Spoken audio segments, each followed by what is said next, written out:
नमस्कार।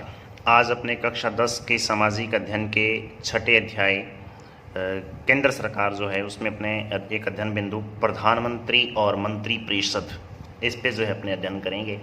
तो शुरू करते हैं। प्रधानमंत्री और मंत्री परिषद का ये एक महत्वपूर्ण अध्ययन बिंदु कक्षा 10 की सामाजिक अध्ययन के छठे अध्याय में से।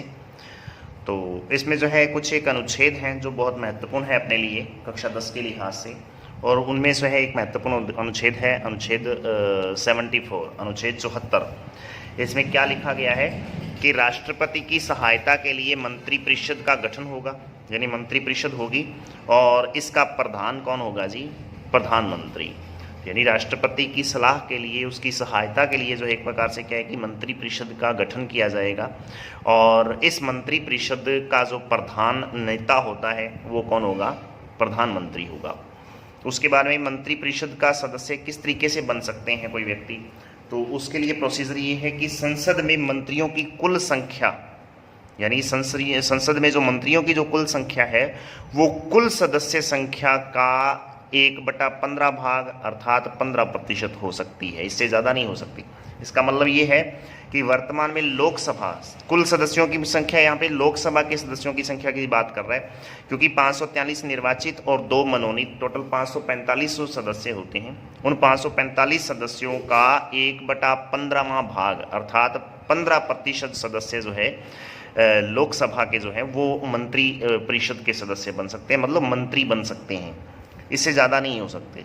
तो 545 का 15% लगभग जो है 78 लोग जो है 78 से 80 लोग जो है एक प्रकार से बनते हैं, ठीक है। तो इससे ज़्यादा जो है 80 लोगों से अधिक जो है इन 545 में से आप मंत्री पद पर जो है किन्हीं व्यक्तियों को नहीं रख सकते हो।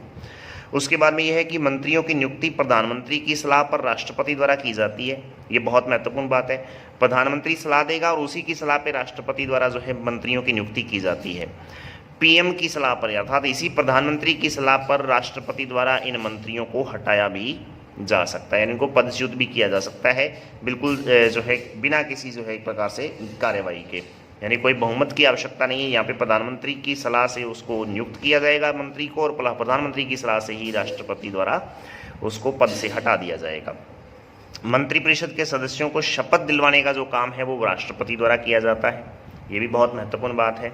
अब मंत्रिपरिषद के सदस्यों का कार्यकाल कितना होता है, ये बात बहुत महत्वपूर्ण है। अमूमन हम देखते हैं कि इनका कार्यकाल 5 वर्ष होता है, लेकिन हकीकत में देखा जाए तो मंत्रिपरिषद के सदस्यों का कार्यकाल होता है जब तक लोकसभा में बहुमत रहेगा उस सरकार का, यानी उस दल का बहुमत रहेगा, अर्थात उस दल का एक प्रकार से विश्वास रहेगा उस लोकसभा में, तब तक एक प्रकार से वो कार्यकाल जो अपने पद पर रह सकते हैं, और अथवा वो 5 वर्ष है ही है, ठीक है। यदि मान लो 5 वर्ष से पहले ही लोकसभा भंग होती है और मंत्रियों को का त्याग पत्र जो है देना पड़ेगा फिर उनको, इसका मतलब उनका कार्यकाल जो है निश्चित नहीं है। सीधी सी बात ये है, लोकसभा के विश्वास तक जो है एक प्रकार से उनका कार्यकाल होता है, जब तक लोकसभा में उनका बहुमत बना रहेगा।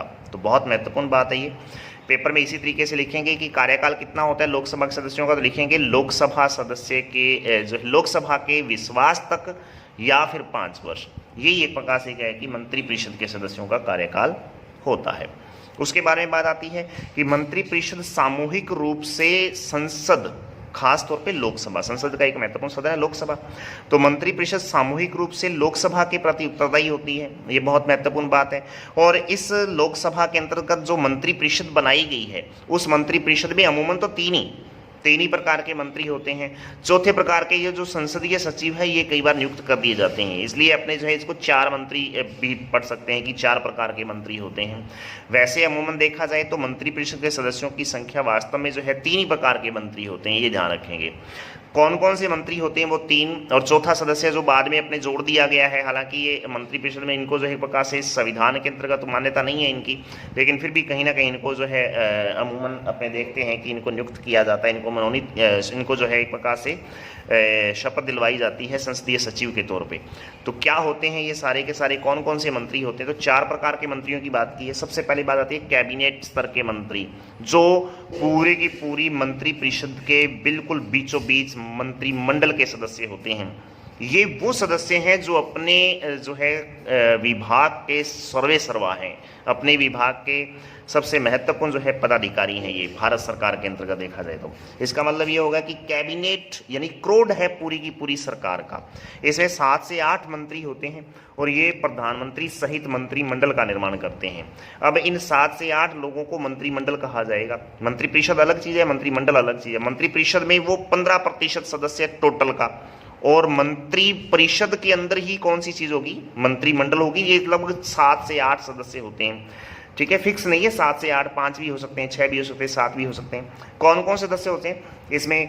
पूरे देश का जो है गृह मंत्रालय का जो प्रधानमंत्री होता है, यानी जिसको अपने गृह मंत्री बोल देते हैं, शिक्षा मंत्री, और उसके साथ साथ में रक्षा मंत्री, विदेश मंत्री, वित्त मंत्री, ये जो है एक प्रकार से बड़े बड़े जो एक प्रकार से मंत्री हैं जो अपने कार्य के जो है स्वतंत्र प्रभारी होते हैं। ऐसे सदस्यों को कैबिनेट स्तर के मंत्री कहा जाता है।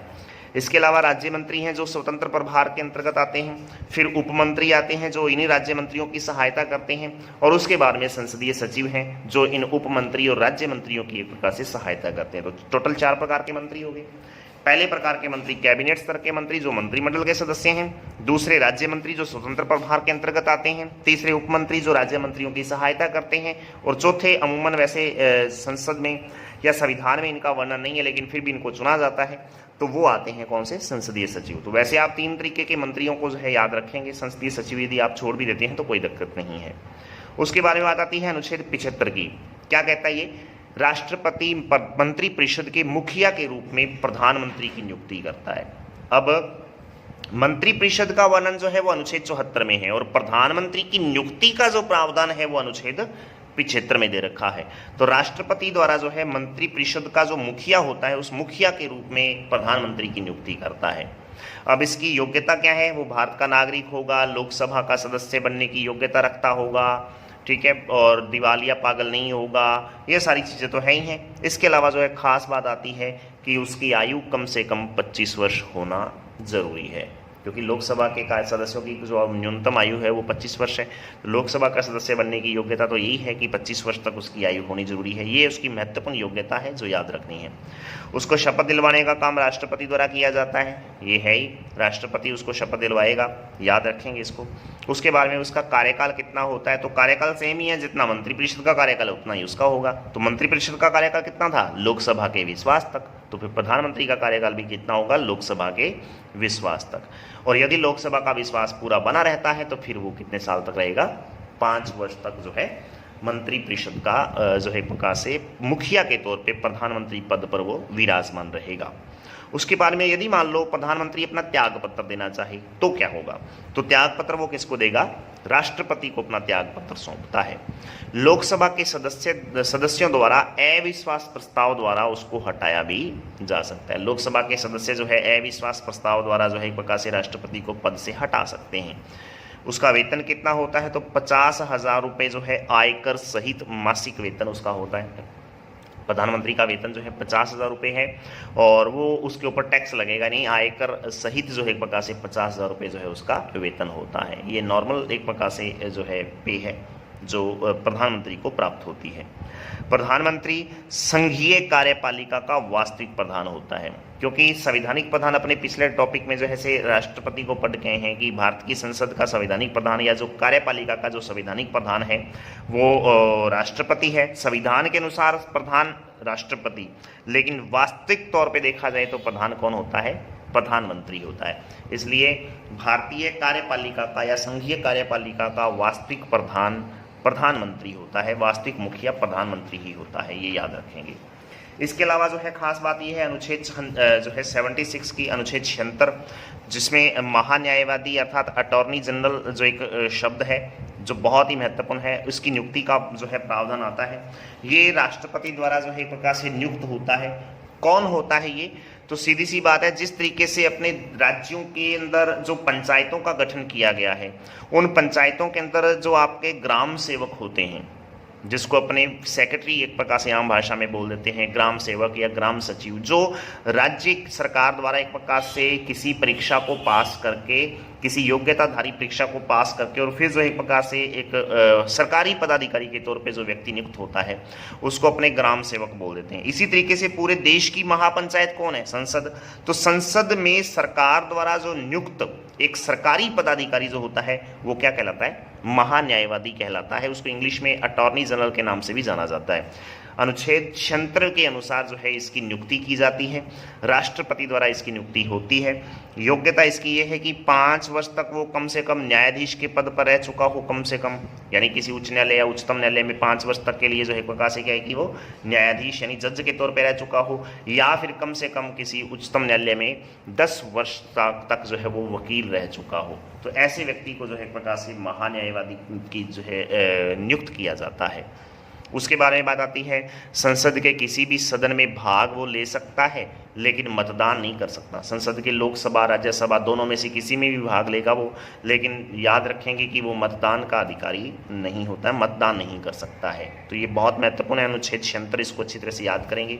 इसके अलावा जो है प्रधानमंत्री को लेकर एक महत्वपूर्ण जो है अनुच्छेद आता है, अनुच्छेद 78। इसके तहत जो है राष्ट्रपति द्वारा प्रधानमंत्री से सूचना प्राप्त की जा सकती है, यानी किसी भी मुद्दे पर राष्ट्रपति प्रधानमंत्री से सूचना प्राप्त कर सकता है। ये अनुच्छेद 78 के अंतर्गत जो है महत्वपूर्ण बात है। पेपर में सीधा प्रश्न पूछा जाता है, राष्ट्रपति द्वारा प्रधानमंत्री से सूचना प्राप्त करने का प्रावधान कौन से अनुच्छेद में वर्णित है? तो उत्तर आएगा 78, अर्थात 78 नंबर अनुच्छेद में जो एक प्रकार से ये वर्णन दिया गया है। तो इस तरीके से प्रधानमंत्री और मंत्री परिषद के जो है कुछ खास जो है अनुच्छेद थे, तो उनमें जो है आप अच्छी तरह से इनको तैयार करेंगे। आज के लिए इतना ही। धन्यवाद। जय हिंद, जय भारत।